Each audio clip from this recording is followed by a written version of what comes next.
Saya waktu pulang ke Indonesia tahun 98, kemudian saya tahun 99 mulai masuk S2. Saya coba bilang, kalau saya cukup dengan S1 saya ngajar, bagus. Alhamdulillah sudah ada ijazah. Tapi kenapa saya nggak lanjutkan S2? Coba saya cari kampus di mana nih? Waktu itu di Makassar. Dapat kampus, Alhamdulillah. 98 selesai, saya pulang Oktober. Bulan Februari tahun 99 saya sudah dapat masuk. Dan 2001 Alhamdulillah, sudah sampai 2 tahun sudah selesai. Saya coba masuk dan di kelas pun begitu. Saya lihat teman-teman yang prestasi saya kumpul sama-sama, yang tidak saya nggak bergaul nih. Gitu kan. Begitu seterusnya dalam pendidikan, saya bilang saya harus kejar yang terbaik. Di mana lagi S3 nih? Daftar lagi. Coba.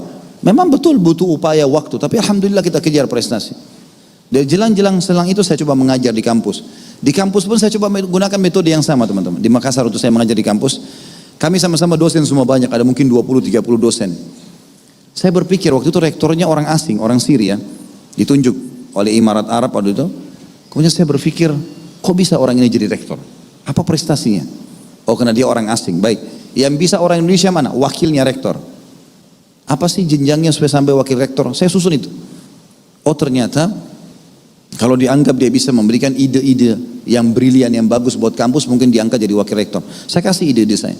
Ide 1, 2, 3, 4, 5. Diterima sama pemilik kampus, akhirnya saya diangkat jadi wakil rektor. Oh, ternyata bisa ya. Bukan nggak bisa. Asal kita mau saja teman-teman sekalian dan berusaha. Kalau kita sudah melangkah, minimal kita sudah mendekati, kan gitu. Tahun 2006 saya pindah ke Jakarta. Saya coba lihat peluang apa sih yang saya bisa selain saya dakwah ini, saya ceramah, saya harus punya pendapatan. Nggak mungkin saya nggak biayai keluarga saya. Saya harus punya pendapatan, saya harus punya pekerjaan, cari jalan. Karena saya sudah tidak jadi dosen lagi di kampus. Mulailah saya kumpul-kumpul ide, usaha apa, usaha ini, usaha itu. Sampai Alhamdulillah akhirnya Allah mudahkan. Terbukalah usaha ini, terbukalah usaha itu. Ada satu teman dari Riyadh datang mengatakan, ayo kita pergi ke Irian. Coba kita sampaikan dakwah di sana. Baiklah, dia kirim saya. Terus dia mengatakan, Khalid, coba ini ada uang, gunakan untuk gahru. Yang saya nggak ngerti gahru itu gimana cara dagangnya. Coba ente belajar. Baiklah, saya belajar. Saya tinggal hampir 2 bulan teman-teman dalam hutan waktu itu. Tahun 2003 sampai 2006, 2007. Bolak-balik terus. Belajar pelan-pelan. Lama-lama Alhamdulillah kita bisa ekspor ke Saudi. Gitu kan. Ternyata bisa asal mau. Kan? Kemudian saya kumpul lagi sama teman-teman. Ada satu teman dari Syria datang kepada saya. Dia bilang, Khalid, saya ini punya anak 4-5 orang, agak susah. Pendapatan gaji saya $500. Dia bilang, tidak cukup buat anak-anak. Waktu itu dia bilang. Saya tanya, antum punya kemahiran apa? Saya bisa masak. Biasa saya kasih kedutaan-kedutaan. Baik kalau gitu. Coba kita coba saja. Antum bisa buat masakan Arab? Bisa. Dia bilang, saya buat. Berapa biayanya? Dia bilang, kalau makanan sederhana 400.000. Ini 400.000. Coba bukain. Buatin dulu. Bawa ke rumah sini. Saya coba. Dibawa ke rumah saya coba gitu. Masakannya enak sekali. Karena saya pernah tes di Timur Tengah, memang rasanya enak seperti itulah. Terus saya bilang, bisa buat yang lebih besar? 1 ekor kambing. Oh bisa. Berapa? 1,5 juta. Ini uang 1,5 juta. Coba buat. Dibuat sama dia. Enak. Saya coba lebih kembangkan lagi. Di pengajian saya tawarkan. Biasanya kalau pengajian dikasih makan siang jemaahnya. Kalau saya pengajian pagi sampai duhur. Saya bilang sama pemilik rumahnya, udah gak usah siapin makan, nanti saya siapin. Saya bawakan 1 ekor kambing, nanti dicoba tesnya. Gak usah dibayar. Bawa ke sana dicoba. Cocok gitu kan. Setelah cocok saya berpikir, gimana caranya saya harus bisa punya restoran. Tidak ada modal. Saya belum pegang uang yang cukup besar untuk restoran buka sekian banyak.